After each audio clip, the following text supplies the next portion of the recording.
Hello my friends, this is HM and today's video is about Russia running out of tanks in the illegal war against Ukraine. In less than 8 months of war, the Russian army has lost over 3/4 of all their tanks. This is becoming a huge problem for the military effectiveness of the Russian army. Indeed, the Russian tank situation will become catastrophic by the end of the year. Let's talk about it. However, before we start, I'd like to say that this YouTube channel is not about war or tanks. Rather, it's about anything that importantly matters for whether the future of humanity will be better or worse. That means I talk a lot about developments in technology, but also about global developments in politics and economics. With that said, let's get to it. Okay, so this is a web page maintained by the Ukraine army about the Russian losses. I have checked some of these losses with other sources on the internet, and they seem to be pretty accurate. They might be a little bit optimistic because, it's the Ukraine army, and they might have an incentive to report it a little bit optimistic, but I don't think they do. There's something we have seen with Ukraine is that they are mostly telling the truth, whereas Russia is lying about their estimates about their own losses and Ukraine's losses. They're lying, so it's completely ridiculous. It has nothing to do with reality. But Ukraine sounds realistic.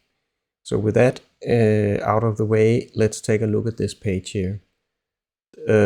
The most important thing is that, as you can see, that down here we have the tanks, and it shows that Russia, as of now, it's the 11th of October, and they have lost 2,500 tanks.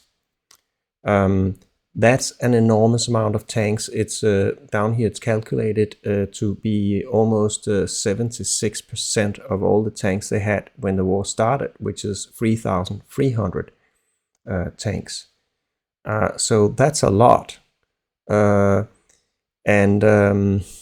We can also see that they also have some statistics for some other stuff that we won't go into details with today, but just to check out how many losses they've had. Russia has lost 250,000 men, of which 63,000 has been killed, and almost 200,000 has been critically wounded, so they can't be used in war, at least for as long as they need to recover in a hospital. Then some of them will go back into the war, but certainly not all. So that compares to 30% of all their armed forces, and it's not hitting equally in the Russian armed forces. Combat forces in the army, they are particularly hard hit, whereas Marines in the Navy are not as hard hit, obviously, because the Navy has basically been not involved in this war almost, and nuclear forces have not been hit as hard as well, although they are pulling in people from the Navy and nuclear forces into the regular army simply because they lack people right now. Anyway, we can also take a look at the armored combat vehicles. They have lost 5,100 of those, so twice as many as they have lost their tanks. But the situations for those vehicles is not as critical. They had almost 14,000 to begin with. So for those of you who don't really know what is the difference between a tank or an armored combat vehicles, let's take a look at it on YouTube. I have Googled tanks. I know what a tank is, but let's go in and take some look at some pictures of these tanks. A tank is basically a heavily armored vehicle that has a really big gun on the top, and that can destroy a lot because it's such a big gun. And it's also a vehicle. It's not called artillery because it can move around pretty fast, whereas artillery is something that stays way behind enemy lines, usually having a much bigger gun, but it's not as mobile, so it stays like 10 kilometers, 5 miles behind enemy lines, and then it fires from there. Tanks are at the front line. They are used right where the action happens. So it's for close combat. And tanks are unique because they have the biggest gun on the battlefield. And also, how are the tanks manned? Well, they will have a driver, and then they will have 2 people who operate the cannon, and one who takes aim, and another one who feeds the cannon and makes sure it has the bullets it needs or shells it needs. Okay, and then let's take a look at what an armored fighting vehicle is. That was one where Russia had lost 5,000 of these. Well, an armored fighting vehicle is an infantry vehicle that carries, say, 10, 8, or 12 infantry soldiers in it.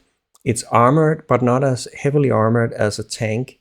And it also has, typically, it has a small cannon on the top, a small caliber gun, or more often it will have a machine gun, a heavy caliber machine gun, which is something that it's not a cannon. There are no explosives in the bullets, but it could be a 30 millimeter, a heavy, super heavy machine gun on top of that armored fighting vehicle. And then it carries infantry, and it will typically have one driver and then one gunner to control the machine gun. And then the rest is just infantry that can get out, in and out of this and move around. So it's to give the infantry some extra protection, that they can sit inside this when they move towards enemy lines. So that is how that is. Now I've prepared a few more pieces of information to get kind of the whole situation covered about the Russian and also the Ukraine tank situation. So we can see that Russia has lost 2,500 tanks. They started the war with 3,500 tanks. But how many tanks can Russia produce each year? That would be the other interesting thing. And I have this one here. I googled Russian tank production per year. And it says, I have also found other sources, but this one I think I've confirmed that is really what Russia makes every year. So the Russian military industry, they supplied about 650 tanks and these armored fighting vehicles. And since we know from this webpage that Russia has a whole lot more of armored fighting vehicles, they had 14,000 versus 3,300 for the tanks, then we know that most of these 650 will be armored fighting vehicles, and only a smaller percentage would be tanks. So a reasonable estimate when we look at these, what they had in stock from the beginning of the war, would be that Russia is able to produce about 200 tanks per year, and the rest would be 450 armored fighting vehicles per year. So that's to get it into perspective. How much is losing 2,500 tanks for Russia? It's a lot. It compares to 12 years of production, annual production for the Russian industry. So it's a lot. And Russia is also making tanks for export and armored fighting vehicles for export. It's not. Of course, right now Russia is not exporting anything because they need every single piece they can make for their own army in this war they have on Ukraine. But I have some more information that I also thought would be interesting, and here we have it. It says it's from the Twitter account of the Kyiv Independent. And it says here, UK intelligence estimate that more than half of Ukraine's tank fleets now consist of captured Russian vehicles. So half of all Ukraine tanks is now have now been taken from Russia. And since February, since the start of the war, Ukraine armed forces have captured at least 440 Russian main battle tanks and 650 other armored vehicles. These would be these armored combat vehicles, which make up over half of Ukraine's currently fielded tank fleet. That's just a lot of vehicles. Let's. I have found more information here. So what this one shows is that the light gray here is supplied to Ukraine from NATO and other countries, and the dark gray is captured from Russia. So here we say it's a little bit older, this source. So the one from Kyiv Independent said what was it? It was 440 Russian tanks has been captured for the Ukraine army. This one says 421, just because it's a few days older, this source. So Ukraine has gotten 320 tanks from NATO, and it has captured 420 tanks from Russia. It's kind of funny that Russia has become Ukraine's largest tank supplier. It's not NATO. And then those infantry fighting vehicles or armored fighting vehicles, NATO and other countries have supplied 210 of those, and 445 is what Ukraine has taken from Russia during battle. And then we have some other pieces of information. Let me see here. Yeah, this one. That's about, I googled how many tanks Ukraine had since the start of the war, and there's an article. It dates back from the first day or the second day of the war. I think this first day of the war, or the second, the 24th of February 22. It had a headline: 850 obsolete tanks can't stop Russia. That headline didn't age well because Ukraine is definitely stopping Russia, and they are beating the hell out of them, to be frankly. Anyway, this source is good because it shows what Ukraine had to start with. It was mainly 850 obsolete tanks, and then they had, among those, they had only 100 that were actually more modern tanks. The rest was obsolete. The more modern I'm talking about is T-72 tanks. It's not that modern, but the other tanks Ukraine had was something that was even older. T-64, I think they're called, the oldest tanks Ukraine had. Okay. So that gives us some information that we can use. Now I'm going to shift the scene here. I'm going to show you a PowerPoint presentation where I kind of will show how this information is. Okay, here we are in a PowerPoint presentation and about the Russian-Ukraine workable tank situation.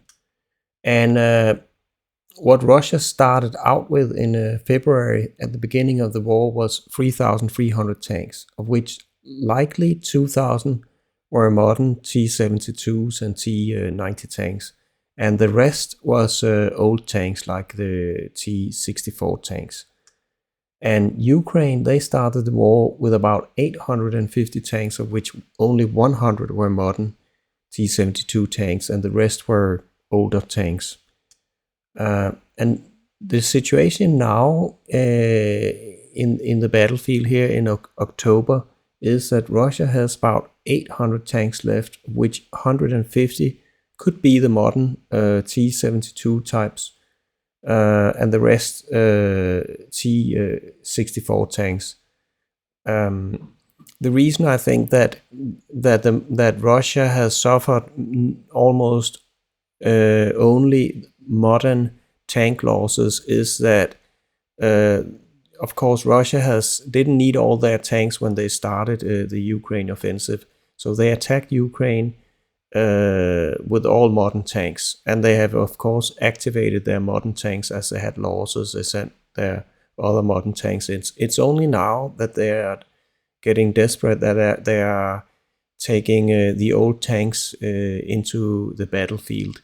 So that's why I think the vast majority of tanks that Russia has lost, either in battle, destroyed, or lost to Ukraine, they are the modern kind of tanks. It's not the old one. It's only recently that they have been used. Okay. We can also see that if Ukraine lost 51% of all their tanks since the beginning of the war, that's actually implied by the data that the UK Defense Ministry showed, and that we just talked about previously. Then Ukraine will likely have 800 tanks left, of which 300, I estimate 300 will be modern tanks and 500 old tanks. And so Ukraine has gained 200 modern tanks from the beginning of the war, and I think that's mostly because they have taken modern tanks from Russia during the war. And you could say the how do I calculate that? Well, we have 800 now. Then we started with 850 originally. Ukraine has taken 440 tanks from Russia, and they have also gotten 320 tanks from NATO. So that's 1,610 tanks. And then they have lost 810 tanks. So that would, Ukraine Defense Ministry said that a majority of the Ukraine tank fleet currently is from captured Russian tanks. And that was 440. So that's why I estimate that probably lost 810 tanks. That would make it a majority. 440 would be a majority of the now 800 tanks left. Okay. But what's more important is, of course, what is the trajectory? How is this going looking forward? Well, Russia is actually losing about 12 tanks every day. That's 120 tanks every 10 days. That's a colossal number of tanks they're losing. So I cannot imagine that Russia will have more than 200 tanks left, of which perhaps 50 will be modern tanks and 150 will be old type tanks left by the end of the year. And I think Russia can likely sustain that level of tanks by making new tanks and by restoring broken tanks and by taking really old tanks out of very long-term storage and try to restore these tanks. Also, if they only have 200 tanks left for the entire war in Ukraine, Ukraine will not have so many opportunities to actually take Russian tanks because there's simply not a lot of them left. So the number of tanks that Ukraine will take will be far less when they only have 200 tanks on the battlefield of all of Ukraine. But the trajectory for Ukraine here by the end of the year is that they will still have 800 tanks. They'll lose some tanks, of course, but they get a supply of new tanks. Still, some from Russia will be captured over the next 3 months, although it will go down gradually. It will not be as many as previously because Russia is simply now losing tanks, so they have not as many tanks to fight with. And they also get, tanks from NATO still and other countries. So I think that Ukraine can sustain that level of 800 tanks net of their losses simply by new tank deliveries. So what is the concluding remarks for this? Well, at the start of the war, Russia, they got 20 times more tanks than Ukraine. They had 2,000 modern tanks and Ukraine had 100. That was a 20x advantage from Ukraine. But now, here in October, both parties have about 800 tanks left. But Ukraine, they have likely 2 times more modern tanks left than the Russian army. So 300 modern tanks in Ukraine army and only 150 left in the entire Russian army. And what's even more interesting is, of course, that the trajectory is that Ukraine will have 6 times more modern tanks than Russia by the end of the year. So they'll have about 300 modern tanks, and Russia will just have 50 tanks, modern tanks left. That advantage could further increase if NATO decides to actually deliver modern US and German tanks to Ukraine. NATO has a lot of tanks. We have like 6,000 tanks or 10,000 tanks all combined, and they are pretty modern. So we really could deliver Ukraine with all the tanks they need if we just opened up for these stocks we have of these tanks. But so far we actually haven't. We have only transferred old, Russian tanks from Poland and other Eastern European countries that had these tanks, older Russian or tanks in storage. We haven't given them the Abrams tanks and the Leopard 2 tanks that are really the creme de la creme of tanks. And I don't understand why we haven't done that yet, but I hope it will be changed now that Russia is getting more and more hysterical with their war, and more, they are committing terrorist acts by blowing up civilian targets deliberately, by destroying power plants and so forth. So I hope that there's a change of mind in NATO, that we start giving Ukraine the heavy weapons. That will be a game changer. Anyway, Ukraine's success, which is just mind-blowing,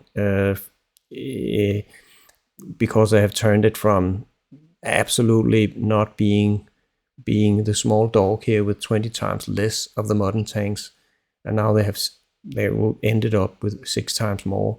But Ukraine's success has clearly been enabled by NATO's supply of anti-tank weapons. We've given Ukraine tens of thousands of really good anti-tank weapons that have